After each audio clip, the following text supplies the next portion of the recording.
हिंदी में यूपीएससी की तैयारी से संबंधित प्रोग्राम्स को देखने के लिए सब्सक्राइब करें स्टडी IQIAS हिंदी। हेलो दोस्तों, कैसे हैं आप सभी लोग। सबसे पहले आप सभी लोगों को बहुत बहुत स्वागत है आप सभी लोगों का आपके अपने चैनल स्टडी IQ में। ठीक है ना। Everybody very good morning. कैसे हैं आप सभी। चलिए दोस्तों, आज हम लोग बात करने जा रहे हैं अपने जो सीरीज हम लोगों ने स्टार्ट की है अर्थव्यवस्था को लेकर के, जिसमें हम लोगों ने चर्चा की आर्थिक शब्दावली यानी कि टर्मिनोमिक्स को लेकर के। आज हमारा इस पर लेक्चर नंबर 7 है, ध्यान रखिएगा। और इसमें हम बहुत ही इंपॉर्टेंट टॉपिक को आज कवर करने जा रहे हैं, भारतीय अर्थव्यवस्था का। ठीक है ना। भारतीय अर्थव्यवस्था कहिए या अर्थव्यवस्था कहिए, जिसमें हमने महत्वपूर्ण शब्दावलियों पर विशेष तौर पर चर्चा करना शुरू किया है, जिसमें हम लोग प्रारंभिक परीक्षा, मुख्य परीक्षा और इंटरव्यू तीनों के दृष्टिकोण से उस पेपर को हम लोग उस टॉपिक को पूरा डिस्कस करते हैं। ठीक है ना। नाम के लिए ये बेशक आप लोगों का क्या है, टर्मिनोमिक्स है, यानी कि इकोनॉमिक्स की टर्मिनोलॉजी इन इकोनॉमी, कुछ भी कह सकते हैं, लेकिन ये क्लास बहुत ब्रॉड है। ठीक है ना। तो सभी लोग जल्दी जल्दी जुड़िए। आज इसमें हम लोग चर्चा करेंगे विकास के आधार पर अर्थव्यवस्था कैसी कैसी और कौन कौन सी अर्थव्यवस्थाएं होती हैं, उनकी विशेषताएं क्या होती हैं। कभी कभी एक रेयर क्वेश्चन इसमें पूछ लिया जाता है, हालांकि हम सब लोग जानते हैं, फिर भी कुछ ऐसी चीजें होती हैं जो हमको बहुत अच्छी तरीके से जाननी और समझनी होती हैं। उसी संदर्भ में हम विकास के आधार पर अर्थव्यवस्था के विभिन्न प्रकार और उनके से जो जुड़े हुए जो नाम हैं, उन पर हम आज चर्चा करेंगे। ठीक है ना। तो सभी लोग जल्दी जल्दी जुड़ जाइए और आज हम इस सेशन को जल्दी से स्टार्ट करते हैं। ओके दोस्तों, तो चलिए इस सेशन को हम लोग स्टार्ट करते हैं। सबसे पहले तो मैं आप लोगों को बता देता हूं कि जो लोग मुझसे जुड़ना चाहते हैं, जिनका सोचिएगा, जिनको लगता है कि उनको एक अच्छी गाइडेंस की जरूरत है, ठीक है ना, जिनको लगता है कि उनको कुछ क्वेश्चंस हैं जो वो किसी से डिस्कस नहीं कर पाते हैं, मुझसे जुड़ सकते हैं। ध्यान रखना, मुझसे कांटेक्ट कर सकते हैं, मुझसे जुड़ सकते हैं। अपनी पढ़ाई लिखाई संबंधित सारी चीज़ों को आप लोग डिस्कस कर सकते हैं, बात कर सकते हैं, कोई समस्या नहीं है। माई सेल्फ मनोज कुमार, और ये मेरा कोड है। ठीक है ना। It's my Telegram ID Manoj Kumar 2.0, Instagram Manoj Kumar _SIQ, और ये मेल ID है जिसके थ्रू मुझसे आप कनेक्ट हो सकते हैं, कोई क्वेश्चन भेज सकते हैं, कोई चेक करा सकते हैं, कोई समस्या नहीं है। बस आप लोग अच्छे से पढ़ें, बस इतना ही मैं चाहता हूं। और अगर इससे भी कनेक्ट नहीं हो पाते हैं तो डायरेक्ट आप स्क्रीनशॉट लेकर के यहां से भी सोचिएगा, मेरा जो बार कोड है इसको आप चेक कर सकते हैं, इसके थ्रू मुझसे टेलीग्राम से जुड़ सकते हैं। ठीक है ना।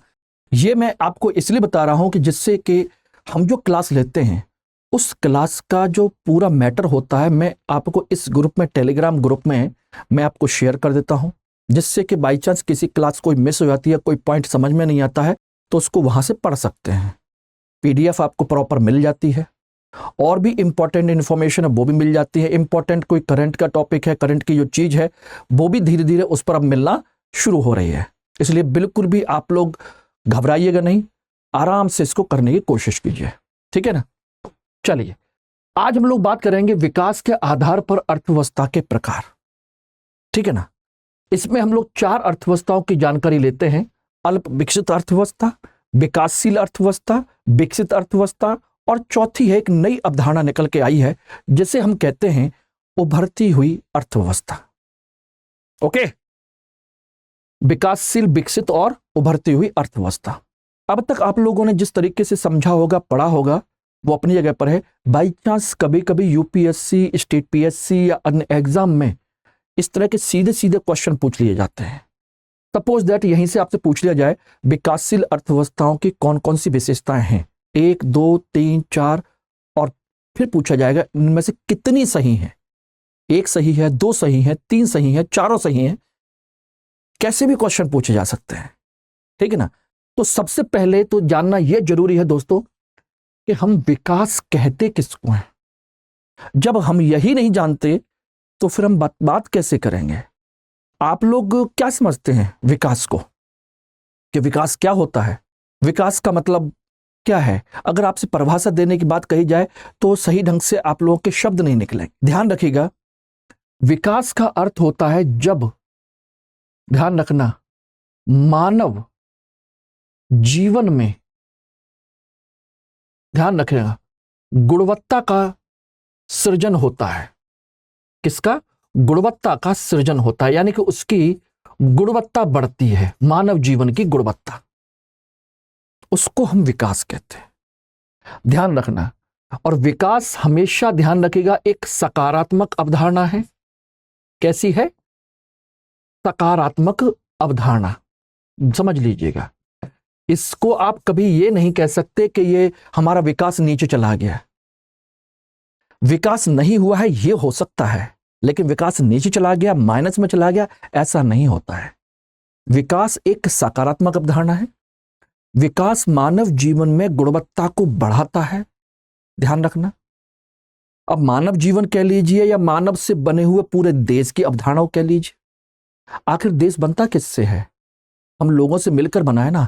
अगर हम लोगों का विकास हो रहा है तो देश का विकास हो रहा है, और हम लोगों का विकास नहीं हो रहा तो देश का विकास भी नहीं हो रहा है। तो ध्यान रखेगा, क्या है? एक गुणात्मक अवधारणा है, दूसरा यह एक सकारात्मक अवधारणा है। ध्यान रखना। और इसका कोई भी अंकगणितीय फॉर्मूला, अंकगणितीय जो फॉर्मूला होता है वो आसान नहीं होता। इसको हम अंकगणित के माध्यम से प्रॉपर तरीके से नहीं देख सकते कि कितने परसेंट विकास हुआ है या कितने परसेंट विकास नहीं हुआ है। मैंने ये नहीं कहा कि अंकगणितीय फॉर्मूला नहीं होता है, मैंने कहा अंकगणितीय फॉर्मूला आसान नहीं होता। ऐसे देखा जाए तो हमारी UNDP, United Nation development program, संयुक्त राष्ट्र विकास संघ, वो संयुक्त राष्ट्र विकास कार्यक्रम, ध्यान रखना, वो एक मानव विकास रिपोर्ट जारी कर, उसमें भी तो हमारे अंक होते हैं कि नहीं होते? वो कई सारी चीजों को लेकर पैरामीटर बनाती है, उसके बाद उसके अंक निकाल के बताती है कि भारत की रैंक इतनी है और इतना उसका विकास हुआ है, मानव विकास का। ध्यान रखना। तो निकाला जा सकता है, लेकिन कॉम्प्लिकेटेड होते हैं, लेकिन वो भी परफेक्ट नहीं होती। ध्यान रखना। ओके, तो ये ध्यान रखिएगा। तो विकास क्या है? एक गुणात्मक अवधारणा, सकारात्मक अवधारणा। इसकी कोई विशेष अंकगणितीय फॉर्मूला आसान नहीं होता है। कुल मिलाकर के हम कह सकते हैं कि विकास का अर्थ होता है मानव जीवन का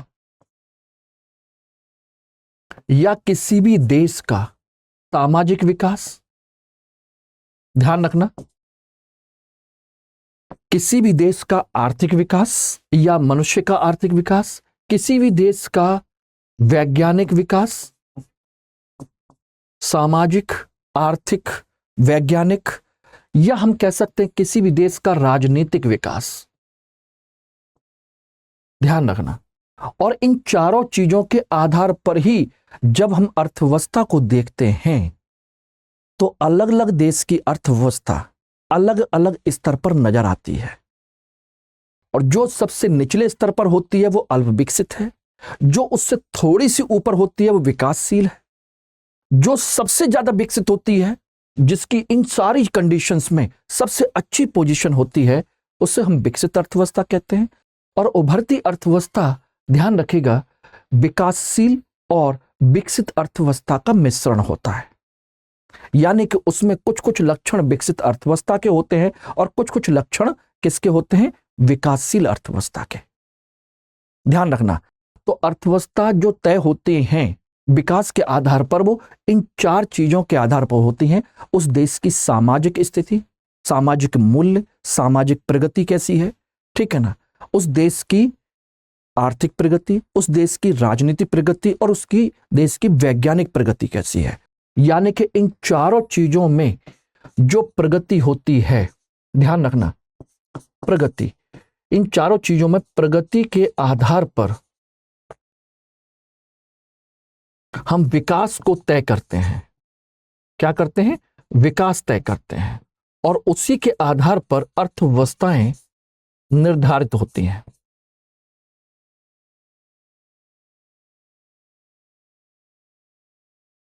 वही क्या होती है? आपकी अर्थव्यवस्था निर्धारित होती है। जहां पर ज्यादा विकास है, बहुत उच्च स्तर पर पहुंच गया है, तो विकसित है। जहां पर विकास ना के बराबर है, तो वो कहां पर है? निम्न स्तर पर। और ध्यान रखना, किसी भी अर्थव्यवस्था की कोई भी परिभाषा हो, कुछ भी हो, होगी इन चारों चीजों के आधार पर है। आप कभी जिंदगी में नहीं भूलेंगे। बताइए हमारे भारत की स्थिति, सामाजिक, हमारे भारत की आर्थिक स्थिति या विकास की कंडीशन क्या है, तो आपको इन सारी चीजों में आपको सारे पक्ष लिखने पड़ेंगे, तभी बता सकते हैं, अन्यथा नहीं। ठीक है ना? क्लियर है एवरीबॉडी? तो इनके जो अंदर के जो तत्व हैं, उनके आधार पर हम देखेंगे कहां पर क्या कंडीशन है, कैसी कंडीशन है, वो सारी चीज देखी जाएंगी कुल मिलाकर के। अब चूंकि अर्थव्यवस्था है तो नेचुरल सी बात हो सकता है कि हम सबसे पहले आर्थिक बिंदुओं की चर्चा करें, फिर सामाजिक बिंदु की चर्चा करें, फिर राजनीतिक बिंदु की चर्चा करें, और फिर उसके बाद हो सकता है कि हम वैज्ञानिक बिंदु की चर्चा करें। यह भी हो सकता है, क्योंकि अर्थव्यवस्था है तो नेचुरल सी बात है हम इसको नंबर 1 पर रखते हैं, इसको नंबर 2 पर, इसको नंबर 3 पर, इसको नंबर 4 पर रखते हैं। सीक्वेंस ये है। देखिए, सीक्वेंस इसलिए याद रखना जरूरी होता है क्योंकि उसकी इंपॉर्टेंस होती है, उसका महत्व होता है। इसलिए कौन सी बात सबसे ऊपर रखी जाए। अभी आप कहें कि राजनीतिक चर्चा पहले कर लीजिए, तो ऐसा लगेगा जैसे हम अर्थव्यवस्था का विकास नहीं कर रहे, अर्थव्यवस्था के बारे में नहीं पढ़ रहे, बल्कि हम किसके बारे में पढ़ रहे हैं? हम पढ़ रहे हैं राजनीतिक व्यवस्था के बारे में। जबकि शो क्या होना है? शो होना है हमारा आर्थिक विकास, अर्थव्यवस्था। ठीक है ना? तो चलिए अब इसमें एक एक करके हम इन सब चीजों पर चर्चा करते हैं। सबसे पहले बात आती है आपकी अल्प विकसित अर्थव्यवस्था। अल्प विकसित अर्थव्यवस्था किसे कहते हैं? सबसे पहले अगर हम बात करें तो प्राकृतिक, ध्यान रखिएगा, प्राकृतिक या भौगोलिक स्तर पर, क्योंकि यह भी एक पहलू होता है, या कह सकते हैं प्राकृतिक और भौगोलिक संकेत, क्या नाम है, भौगोलिक संसाधन भी कह सकते हैं, भौतिक संसाधन भी कह सकते हैं इसको अर्थव्यवस्था में। ध्यान रखना, भौगोलिक, या चलिए मैं इसको भौगोलिक हटा ही देता हूं, मैं लिख देता हूं भौतिक संसाधन। भौतिक संसाधन, आप वरना कंफ्यूज हो जाएंगे। यह अर्थव्यवस्था का एक पहलू होता है कि उस देश के पास में संसाधन कैसे हैं और कैसे नहीं है। तो ध्यान रखिएगा, जिस देश में जो अल्प विकसित होता है वहां पर प्राकृतिक और भौतिक संसाधन बहुत सीमित होते हैं। कैसे होते हैं? बहुत सीमित। ध्यान रखना, होते ही नहीं है या ना के बराबर होते। ठीक ना? या दूसरा पॉइंट कह सकते हैं कि उनका उचित दोहन नहीं हो पा रहा है। उनका उचित दोहन नहीं हो पा रहा है। दोहन का मतलब होता है उनका उपयोग, या तो उनका हम उपयोग नहीं कर पा रहे, या वो संसाधन है नहीं। बात क्लियर एवरीबॉडी? अब जब संसाधन या तो बहुत सीमित हैं या उनका दोहन नहीं हो पा रहा, तो सोचिए ऐसी स्थिति में लोग अपने जीवन यापन के लिए क्या करेंगे? वो जीवन यापन के लिए वो सबसे ज्यादा कृषि अर्थव्यवस्था पर बल देते हैं।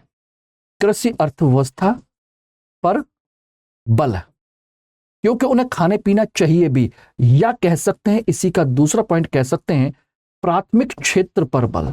प्राथमिक क्षेत्र बोले तो कृषि, पशुपालन, वानिकी, ठीक है ना, खनिज संसाधन, खनिज वगैरह जो हैं, खनन, इन सब को हम कहते हैं आपके प्राथमिक क्षेत्र।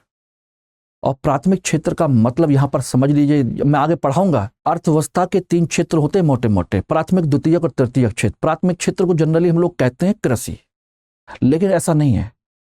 कृषि नहीं होता, कृषि के साथ साथ आपका पशुपालन भी होता है, मत्स्य पालन भी होता है, ध्यान रखिएगा, वानिकी भी होता है, जंगल वगैरह, ठीक है ना, और आपका खनन वगैरह भी होता है, जो जमीन के नीचे से या पानी के अंदर से या कहीं से भी कोई भी चीज को आप निकालते हैं, उसको हम कहते हैं खनन। अब इन गतिविधियों की खास बात पता है क्या है? इन गतिविधियों की खास बात यह है कि ये सभी के सभी प्राकृतिक गतिविधियां हैं। हम केवल इसमें हेल्प कर सकते हैं, बाकी हम बना नहीं सकते। कृषि में हम सहायता कर सकते हैं, लेकिन उसके बीज को नहीं बना सकते। दूध हम बना नहीं सकते, पशुओं को पाल सकते हैं, चारा खिला सकते हैं, दूध निकाल सकते हैं, बना नहीं सकते। वो सब काम प्रकृति करती है, ध्यान रखना। द्वितीयक क्षेत्र में आप चाकी चला करके गेहूं को आटा बना सकते हैं, वो आप बना सकते हैं, वो सेकेंडरी सेक्टर होता है।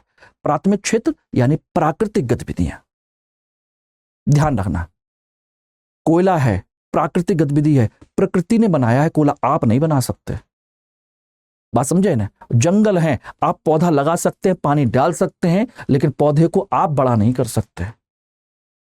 इसलिए प्राथमिक क्षेत्र पर निर्भरता होती है इनकी, क्योंकि इनके पास कुछ होता ही नहीं है। इसका मतलब हो गया यहां पर इनका उद्योग और सेवा क्षेत्र, ध्यान रखना, सेवा क्षेत्र शुरू भी नहीं होता, शुरू नहीं हुआ, उन्हीं को कहते हैं अल्प विकसित। वो शुरू ही नहीं हुआ है। यानी कि हम कह सकते हैं कुल मिलाकर के यहां पर विकास की प्रक्रिया कैसी है? बिल्कुल प्रारंभिक अवस्था में है, प्रारंभिक अवस्था में। क्लियर हो गया? ना तो इनके पास संसाधन है भी तो उनका दोहन नहीं है। सबसे ज्यादा ये कृषि पर निर्भर है, प्राथमिक क्षेत्र पर निर्भर है, उद्योग और सेवा क्षेत्र है नहीं इनके यहां, तो लोगों को रोजगार नहीं है।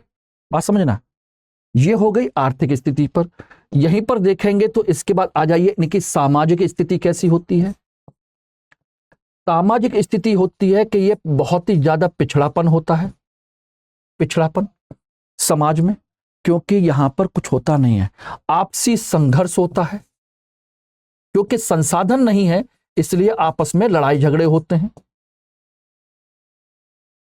चाहे भाई कितने भी अच्छे क्यों ना हो, लेकिन जब रोटी नहीं मिलेगी और 2 ही रोटी हैं, सोचिएगा 4 भाई हैं, चारों को भूख लग रही है, तो आज नहीं तो कल, कल नहीं तो परसों आपस में लड़ेंगे। हो सकता है कि वो चुरा लें, हो सकता है कि ये सोचे 3 मिलकर के एक को निपटा देते हैं, बाकी हम लोग मिलकर खा लेंगे, ये भी होगा। ये पिछड़ापन है, ठीक है ना। पिछड़ापन में देखेंगे स्त्रियों की स्थिति बहुत खराब है, स्त्रियों की निम्न स्थिति होती है, ध्यान रखना यहां पर, ठीक। बात समझ गया कि नहीं? पिछड़ापन है, आपसी संघर्ष है, स्त्रियों की निम्न स्थिति है। यहां किसी के पास कोई कंडीशन नहीं है, यहां गरीबी है, यहां बेरोजगारी है, ध्यान रखना, यहां भुखमरी है, ध्यान रखिएगा, ठीक ना। और तो और एक चीज और समझ लीजिए, ये दूसरों पर निर्भर भी होते हैं, क्योंकि अफ्रीका के देशों के नाम सुने होंगे ना, वहां पर सबसे ज्यादा, दुनिया में सबसे ज्यादा गरीबी है अफ्रीका के देशों में, यह कंडीशन होती है। इसी के आधार पर देखा जाए तो यहां राजनीतिक स्थिति कैसी होती है, सोचना, राजनीतिक स्थिति यहां कैसी होगी। एक एक करके उन सारी चीजों को आपको समझना है, ध्यान रखना। राजनीतिक स्थिति कैसी होगी, आपको क्या लगता है? राजनीतिक स्थिति कैसी होगी? बहुत ही खराब। यहां लोकतंत्र होगा? बिल्कुल नहीं होगा, ठीक है ना, बिल्कुल नहीं होगा। स्थिति बहुत खराब होगी, आपस में लड़ाई झगड़े होंगे, संघर्ष होगा, ठीक है ना, दोषपूर्ण व्यवस्था होगी। प्रशासन कैसा होगा? प्रशासन भी अच्छा नहीं होगा। क्यों नहीं होगा? क्योंकि पैसा ही नहीं है। इसलिए राजनीतिक स्तर पर यहां पर क्या होगा? सबसे ज्यादा तानाशाही होगी। क्यों तानाशाही होगी?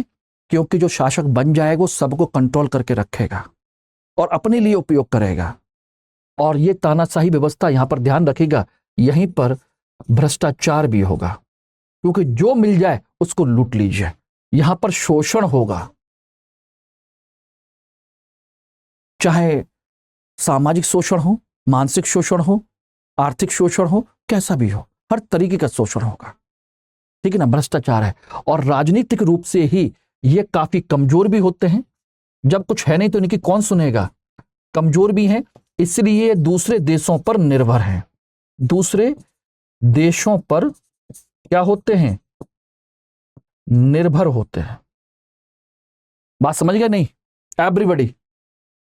तो एक आर्थिक स्थिति, दूसरा सामाजिक स्थिति, तीसरी राजनीतिक स्थिति और चौथी होती है वैज्ञानिक स्थिति। वहां कंडीशन क्या है? वहां पर कोई भी वैज्ञानिक और तकनीकी विकास नहीं होता। तो ध्यान रखिएगा, जो चौथा पॉइंट है वो यहीं पर लिख लीजिए, वैज्ञानिक एवं तकनीकी विकास नहीं होता। ध्यान रखना। और ये मुख्यतः कौन सी अर्थव्यवस्थाएं हैं? ध्यान रखना, ये मूलतः अफ्रीकी अर्थव्यवस्थाएं हैं, अफ्रीकी देश हैं मूलतः। ये मूलतः कौन से हैं? अफ्रीकी देश। ये कंडीशन है। तो आई थिंक ये बात क्लियर हो गई। अब कभी भी विकास के बारे में चर्चा करेंगे तो विकास कितने तत्वों में बताएंगे आप? 4 तत्वों में। जब तक चारों पॉइंट की बातें निकल करके नहीं आएंगे तब तक नहीं होगा। अब चाहे तो पिछड़ापन का यहां पर मतलब समझ रहे हैं, यहां पिछड़ापन का मतलब है शिक्षा नहीं है, ध्यान रखना। यहां समानता नहीं है, लोगों के पास भोजन नहीं है, कपड़े नहीं हैं, संसाधन नहीं है। ये सब मैंने यहां पर एक पॉइंट में लिख दिया है। ना स्त्रियों की शिक्षा है, ना बच्चों की शिक्षा है, ना स्कूल है, ना कॉलेज है, कुछ नहीं है प्रॉपर तरीके से। और जो थोड़े बहुत संसाधन हैं उनके लिए भी ये नंगे घूम करके उन संसाधनों की रक्षा करते हैं। इसलिए देखते होंगे बहुत सारा यूनिसेफ है, यूनेस्को है, कितने सारे संगठन इन गरीब देशों की हालत में सुधार करने के लिए कितने सारे प्रोग्राम्स बनाती है। कितना सारा दवा दारू, खाना पीना, कपड़े लत्ते, स्कूल, एजुकेशन, कितने सारे वॉलंटियर्स, कितने सारे एनजीओ इन देशों में काम करते हैं, क्योंकि है नहीं कुछ भी यहाँ पे। ऐसे देशों को कहा जाता है अल्प विकसित अर्थव्यवस्था, जहां कुछ भी नहीं है अभी। Everybody, it is clear? ध्यान रखना, जब पढ़ना हो तो इसी तरीके से पढ़िए, तभी आपका आईएएस का एग्जाम निकलेगा। जब इतनी सारी चीजें क्लियर होंगी ना तो कंसेप्ट क्लियर होगा, कंसेप्ट क्लियर होगा तो निबंध में भी अच्छे नंबर आएंगे। इसी तरीके से पढ़ने की कोशिश कीजिए। देखिए, यूट्यूब पर नाचने गाने वाले, एंजॉय करने वाले, रील्स बनाने वाले, वो सब कुछ अपनी जगह पर है। एंजॉय करना है करिए, मैं बार बार कहता हूं, लेकिन जब आप पढ़ें तो ढंग से पढ़ें। चुपचाप साइलेंट किलर की तरह सफलता लीजिए, आगे निकल जाइए। ध्यान रखना। और जो लोग 2024 देना चाहते हैं, और देना नहीं बल्कि निकालना चाहते हैं, उन लोगों के लिए समय अब बहुत कम बचा हुआ है, बहुत कम। अगर अब आप सोचिएगा कि 10, 5, 15 दिन, 20 दिन लेट हुए सोचना, तो समझ लीजिए कि आपका 2024 का सपना धराशायी हो जाएगा।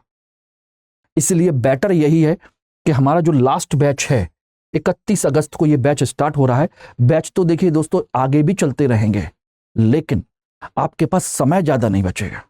जितना लेट करेंगे आपको उतनी ही प्रॉब्लम होगी, क्योंकि ऑलरेडी सोचिएगा हम लोगों ने जून से बैच स्टार्ट किए हैं, 2 से 3 महीने आप लोग पिछड़ चुके हैं।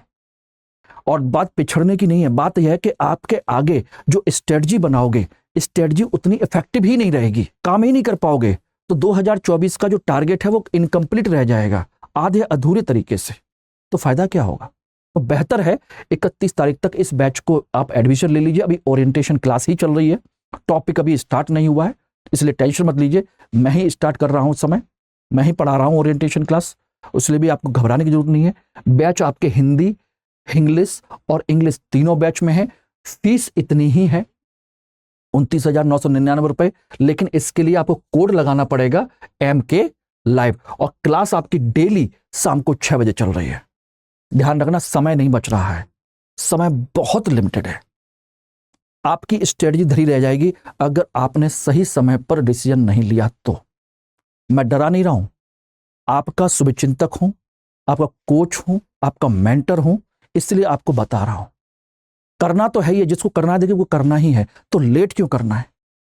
अपनी सीट फिक्स कीजिए और तुरंत इसको ज्वाइन कर लीजिए। इसमें आप लोगों के लिए पूरी सारी चीजें हम लोग लेके चलेंगे 4 स्टेज में, आपको प्रॉपर तरीके से। पहले फाउंडेशन, फिर प्रारंभिक परीक्षा, फिर मेंस और फिर इंटरव्यू। चारों को अलग अलग स्टेज पर अलग अलग रणनीति के साथ लेके चलेंगे, और इसमें डिले करेंगे तो समझ लिए पूरा का पूरा स्ट्रक्चर बिखर जाएगा, कहीं ना कहीं कमी आ जाएगी। फिर इसमें दोस्त सोचिए, आपको अलग से मेंटर्स तो मिलेंगे, ध्यान रखना, अलग से मेंटर्स मिलेंगे। मैं आपके साथ हूं ही अलग से, एक पर्सनल मेंटर के तौर पर, ठीक है ना। आपको लेक्चर नोट्स मिलेंगे, जैसे मैं इसमें जो पढ़ाता हूं, जो लिखता हूं, वही सेम आपको PDF के फॉर्म में शाम को आपके टेलीग्राम चैनल पर मिल जाती है। उसी तरीके से जो पेड क्लास में हम लोग पढ़ाते हैं वही सेम उसी तरीके से आप लोगों को वहां भी मिलती रहती है। अलग से हैंड रिटन नोट्स मिलते हैं आपको, उसी को कहते हैं लेक्चर नोट्स, ठीक है ना। बुक्स अलग हैं प्रिंटेड मटेरियल के तौर पर, टेस्ट सीरीज है, लाइव क्लासेस है, मुख्य परीक्षा आवासीय कार्यक्रम है। यानी कि इसमें आपकी सिलेक्शन को लेकर के कितने हम सीरियस हैं कि आपका कहीं कोई समय नष्ट ना हो जाए, कोई लॉस ना हो जाए। इसलिए सोचिए हम लोग मुख्य परीक्षा आवासीय कार्यक्रम लेकर के आए हैं, जो अपने आप में एक यूनिक प्रोग्राम है। इसमें आपको कोई फीस नहीं देनी, बस मेहनत करके प्रारंभिक परीक्षा पास करनी है। और जून से लेकर सितंबर तक, सोचना, जून से लेकर के सितंबर तक 4 महीने दिल्ली में अपने सेंटर पर हम लोग खुद आपके रहने खाने की व्यवस्था करेंगे, ठीक है ना। और इस समय चल ही रहा है, व्यवस्था करेंगे, आपको 1 रुपया खर्च नहीं करना। 4 महीने हम पढ़ाएंगे, आपकी प्रैक्टिस कराएंगे, सारी चीजें करेंगे जो आपके एग्जाम के सिलेक्शन के लिए जरूरी हैं, वो सब करेंगे। वो है आपका मेंस रेजिडेंशियल प्रोग्राम, 4 महीने। उसके बाद इंटरव्यू। अगर किसी भी कारण से 2024 रह जाता है तो 2025 में भी आपको मौका मिलेगा। यानी कि इस कोर्स की वैलिडिटी 2 साल है, समझ लीजिएगा। ओके एवरीबॉडी, क्लियर, समझ में आ गया। तो ये सारी चीजें हैं। चलिए इसके आगे अब हम बात करते हैं अगला टॉपिक, और वो है आपकी विकासशील अर्थव्यवस्था। विकासशील अर्थव्यवस्था का मतलब, जिसमें हम कह सकते हैं विकासशील, यानी कि जहां पर विकास की प्रक्रिया, ध्यान रखना, प्रक्रिया शुरू हो चुकी है, शुरू हो चुकी है। किस क्षेत्र में? सभी क्षेत्रों में, चाहे वो सामाजिक क्षेत्र हो, चाहे वो आर्थिक क्षेत्र हो, चाहे वो राजनीतिक क्षेत्र हो, और चाहे वो आपका वैज्ञानिक एवं तकनीकी क्षेत्र हो। यानी कि सभी क्षेत्रों में हमारी विकास की प्रक्रिया शुरू हो चुकी है। लेकिन ध्यान रखना, ऐसा नहीं है कि समस्याएं नहीं है। ध्यान रखना, विकास की प्रक्रिया शुरू हो चुकी है, लेकिन साथ के साथ अभी भी काफी समस्याएं बनी हुई हैं। समस्याएं बनी हुई हैं, काफी समस्याएं बनी हुई हैं, ध्यान रखना। जैसे हम बात करें सामाजिक स्तर पर, तो अभी भी सोचिएगा सामाजिक पिछड़ापन है, यानी कि शिक्षा निम्न स्तर पर है। अभी हम बहुत आगे नहीं बढ़े हैं, शिक्षा का जो स्तर है बहुत निम्न है। यानी तकनीकी शिक्षा तो बहुत कम है, तकनीकी शिक्षा, ध्यान रखना, ये काफी कम है, शिक्षा निम्न स्तर पर है, ठीक है ना। महिलाओं की स्थिति बहुत अच्छी नहीं है, अभी भी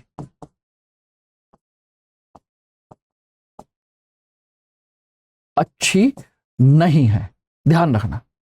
तो कुल मिलाकर के हम कहेंगे कि सामाजिक स्तर अभी भी पहले जैसा ही पिछड़ापन है। थोड़ा थोड़ा सा विकास हो रहा है, लोगों का जीवन स्तर में पहले की तुलना में थोड़ा सा सुधार हो रहा है। यानी कि हम कह सकते हैं कि जीवन स्तर में क्या हो रहा है? सुधार हो रहा है। विकासशील का मतलब हो रहा है, हुआ नहीं है, हो रहा है धीरे धीरे। आर्थिक स्तर पर हम पहले की तुलना में बेटर हैं।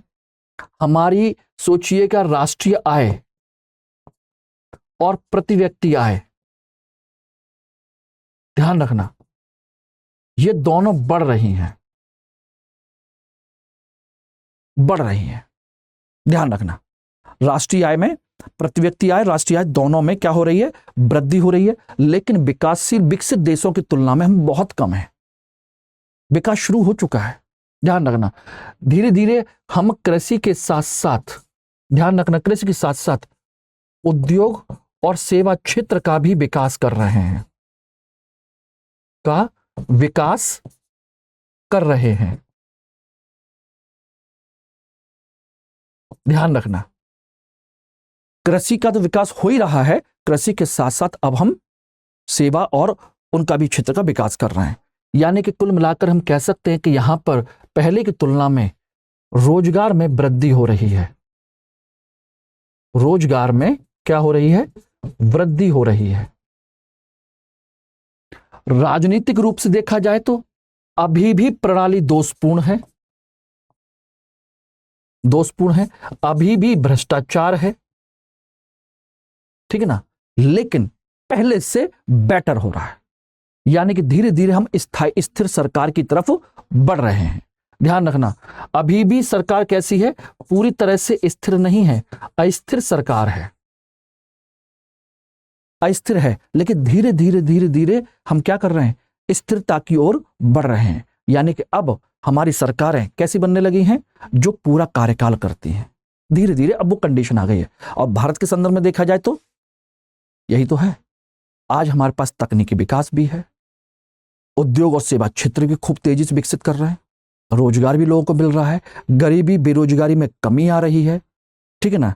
यानी कि जो प्रोग्रेस है वो कंटिन्यूअस है, ठीक। तकनीकी वैज्ञानिक तकनीक क्षेत्र पहले से बेहतर है, ध्यान रखना, पहले से बेहतर है और लगातार सुधार हो रहा है।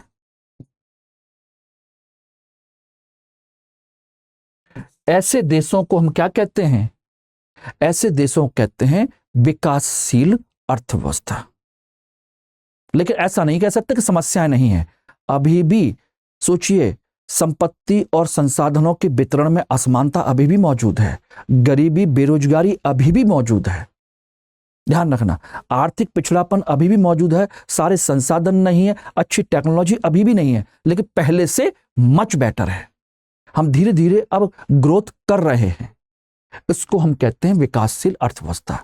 और भारत विकासशील अर्थव्यवस्थाओं में बिल्कुल अग्रिम पंक्ति में है। यानी कि उसने विकास इतना कर लिया है कि बिल्कुल विकसित देश के बराबर पहुंच चुका है, लगभग, ध्यान रखिएगा, वहां तक वो पहुंच चुका है। ओके, क्लियर है एवरीबॉडी? तो ये विकसित विकासशील देश कहलाता है। विकसित अर्थव्यवस्था, इसको समझ लीजिए। विकसित अर्थव्यवस्था क्या होती है?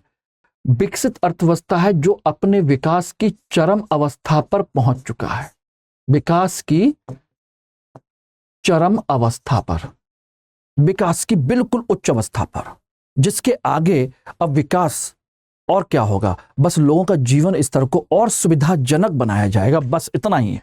ध्यान रखना, यहां गरीबी बेरोजगारी जैसी कंडीशन नहीं है, भुखमरी जैसी कंडीशन नहीं है। विकास की चरम अवस्था कैसे कह सकते हैं? यहां पर समझ लीजिए कि गरीबी बेरोजगारी, ध्यान रखना, नहीं है। और यदि है तो ध्यान रखना, यदि है तो उसका पैमाना अलग है। यानी उच्च स्तर की अलग ही गरीबी बेरोजगारी है। ध्यान रखना, हमारे यहां गरीबी किसको कहते हैं? जिसके पास 2 वक्त का भोजन नहीं, जिसके पास मकान नहीं, जिसके पास कपड़े नहीं है।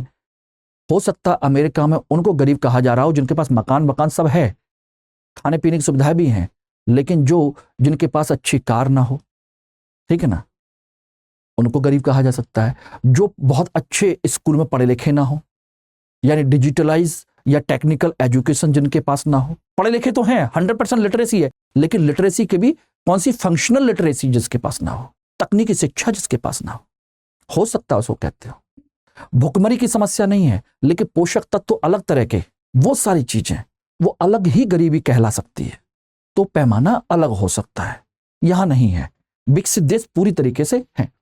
यहां पर एक जो चीज समझने की है वो समझ लीजिए, वो ये समझने की है कि यहां पर जो राष्ट्रीय आय, ध्यान रखना, राष्ट्रीय आय जिसे हम क्या कहते हैं? जीडीपी, मैक्सिमम कहां से आती है? मैक्सिमम, ध्यान रखना, कहां से आती है? मैक्सिमम आती है सेवा क्षेत्र से। उसके बाद मिनिमम कहां से आती है? मिनिमम आती है एग्रीकल्चर से, कृषि से। कहां से? कृषि से। और मीडियम स्तर पर आती है उद्योग। ध्यान रखना, राष्ट्रीय आय। और उसी तरीके से यहां पर एक चीज और ध्यान रखना, यहां पर सबसे ज्यादा लोगों को रोजगार कहां मिलता है? रोजगार भी सबसे ज्यादा इसी क्रम में मिलता है। सबसे ज्यादा रोजगार, सबसे ज्यादा राष्ट्रीय आय सेवा क्षेत्र से, उसके बाद उद्योगों से, और सबसे कम कृषि क्षेत्र से। यानी कि अर्थव्यवस्था में कृषि क्षेत्र की भूमिका सबसे कम होती है, 10-12%, 15%, बस इससे नीचे। ध्यान रखना, उतने लोगों को रोजगार मिलता है। यानी सबसे ज्यादा रोजगार, सबसे ज्यादा राष्ट्रीय आय यहां से होती है। ये विकसित देशों की निशानी है। Everybody clear? बाकी सारी चीजें बहुत अच्छी हैं, जीडीपी वगैरह, राष्ट्र, लोगों की स्तर, महिलाओं की स्थिति, बच्चों की स्थिति, बुजुर्गों की स्थिति, सामाजिक पिछड़ापन, वो है ही नहीं, ना के बराबर समस्या है। ऐसा नहीं है कि समस्या नहीं होंगी, ना के बराबर है। उनको कहते हैं विकसित देश, जिनमें जनरली कौन है? G8, G7 के देश इसमें शामिल किए जाते हैं। सामान्यतः विकसित देशों में किसे शामिल करते हैं? G7 के देशों को, group 7, America, Britain, Canada, France, Germany, Japan, Italy, ऐसे देशों को, इनको माना जाता है ये विकसित है।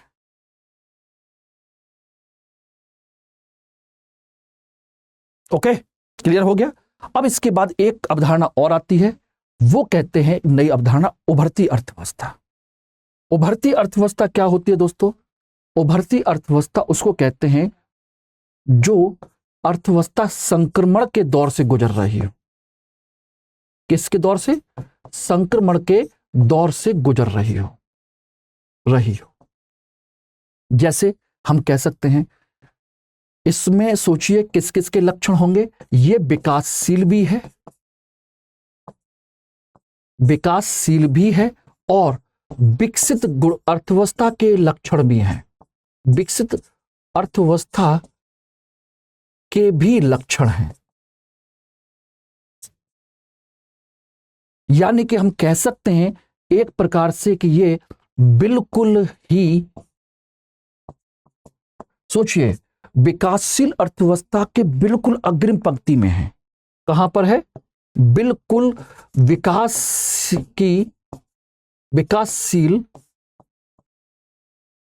अर्थव्यवस्था की अग्रिम पंक्ति में है,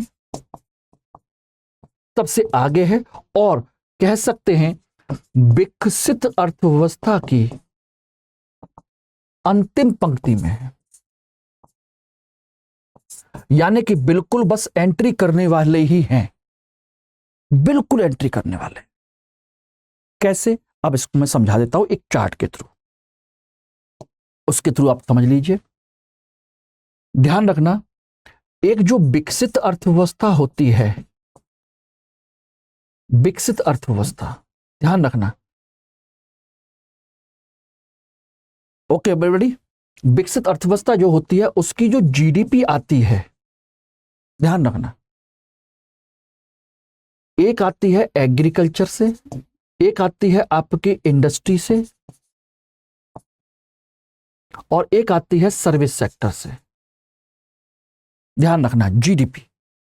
ध्यान रखिएगा, विकसित देश के अंतर्गत जो जीडीपी आती है वो सबसे कम यहां पर होती है, सबसे कम, फिर उससे ज्यादा होती है, यहां पर 1 पॉइंट सबसे कम, यहां पर 2 पॉइंट, और यहां पर 3 पॉइंट, यानी कि सबसे ज्यादा।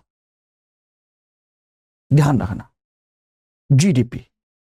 और इसी तरीके से देखा जाए तो इनका रोजगार भी इसी तरीके से आता है। सोचिएगा, कृषि क्षेत्र में सबसे कम रोजगार, उसके बाद इंडस्ट्री में सबसे ज्यादा रोजगार, उसके बाद सबसे ज्यादा सेवा क्षेत्र में रोजगार मिलता है। तो रोजगार की कंडीशन और जीडीपी कंडीशन ये रही। अब मैं इसको एक अलग पेज पर आपको बना देता हूं तो आपको और अच्छे समझ में आ जाएगा।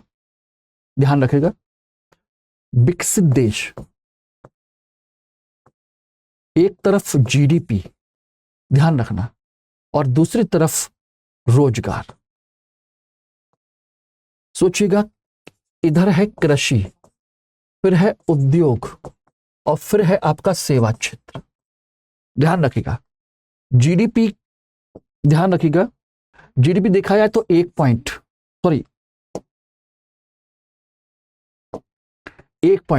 2 पॉइंट और 3 पॉइंट सबसे ज्यादा।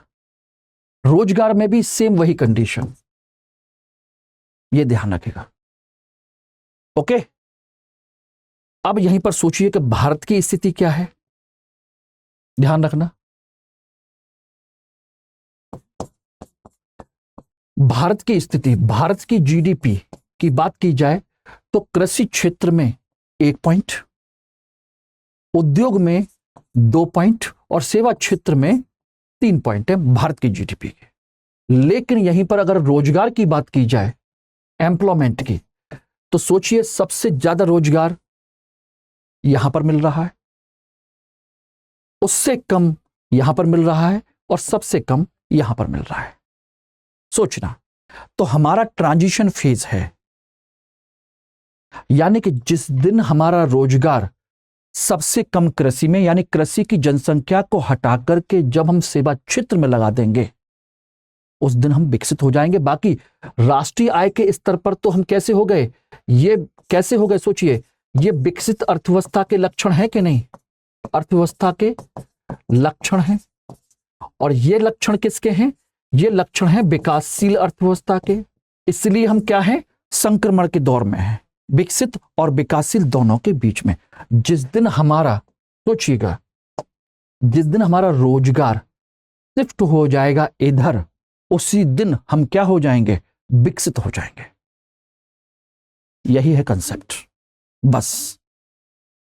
इसलिए भारत कैसा है, एक उभरती अर्थव्यवस्था है, यानी कि जिसमें विकसित होने के पूरे गुण हैं। उभरती अर्थव्यवस्था यानी कि जिसमें विकसित होने के पूरे गुण हैं,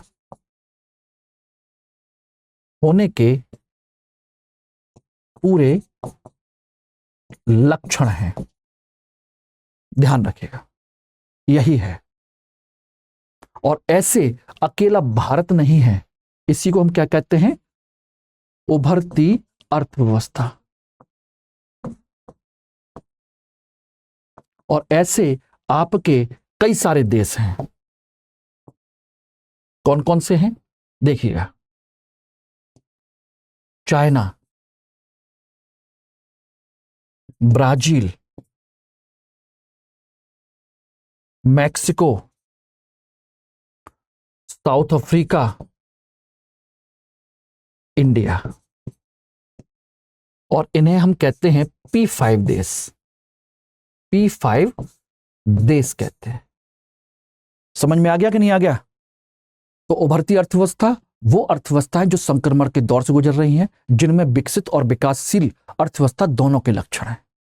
ठीक, विकसित अर्थव्यवस्था जो विकास की अपनी चरम अवस्था को प्राप्त कर चुकी है, यानी कि जहां पर राष्ट्रीय आय और रोजगार सबसे ज्यादा सेवा क्षेत्र से प्राप्त होता है, ठीक है ना, लोगों का जीवन स्तर बहुत उच्च है, ध्यान रखना। ठीक, आर्थिक स्थिति अपने सर्वोच्च स्थिति पर है, दुनिया को लीड कर रहे हैं, ऐसे देशों को हम विकसित अर्थव्यवस्था।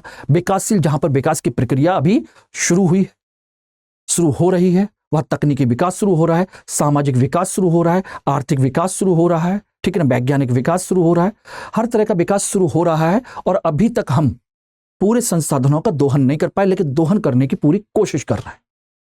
उनको हम कहते हैं विकासशील अर्थव्यवस्था है। अल्प विकसित जहां पर भी विकास की प्रक्रिया शुरू ही नहीं हुई है, जहां बहुत ही बैकवर्डनेस है, बहुत ही पिछड़ापन है, जहां की स्थिति बहुत निम्न है, जहां लोग आपस में लड़ रहे हैं, झगड़ रहे हैं, संघर्ष कर रहे हैं। सोचिए, खाने पीने को नहीं है लेकिन AK-47 लेकर के लड़ने के लिए तैयार है, क्योंकि वो संसाधनों पर कब्जा करना चाहते हैं। दैट्स इट, ये है आपका कंसेप्ट। ओके एवरीबॉडी, तो ये आज आपकी क्लास है। कल हम सेम टाइम पर फिर मिलेंगे अगले टॉपिक के साथ, जिसमें हम चर्चा करेंगे ग्रीन जीडीपी, ग्रीन हरित अर्थव्यवस्था और नीली अर्थव्यवस्था के संदर्भ में, जिसको हम पूरे सतत विकास और पूरे पर्यावरणीय विकास से उसको लिंक करके डिस्कस करेंगे। ठीक है ना, तब तक आप उसमें मुझसे कनेक्ट हो रहिएगा। कोई भी डाउट हो यहाँ मुझसे पूछ लीजिएगा, और कोड लगाना मत भूलिएगा अगर आप कोई कोर्स लेते हैं तो। नहीं तो फिर आप सोचिए, ना तो मुझसे कनेक्ट हो पाएंगे, यहां पर तो कनेक्ट रहेंगे लेकिन पर्सनल गाइडेंस के लिए आप कनेक्ट नहीं हो पाएंगे, फिर समस्या आ जाएगी। कोड लगाइए, पर्सनली जुड़िए, आराम से करिए, कोई समस्या नहीं है। ठीक है ना, डिस्काउंट पाएंगे, और साथ के साथ ये मेरा लिंक है जिसके थ्रू आप मुझसे कनेक्ट रह सकते हैं। Thank you very much everybody. Hindi में यूपीएससी की तैयारी से संबंधित प्रोग्राम्स को देखने के लिए सब्सक्राइब करें स्टडी IQ IAS हिंदी।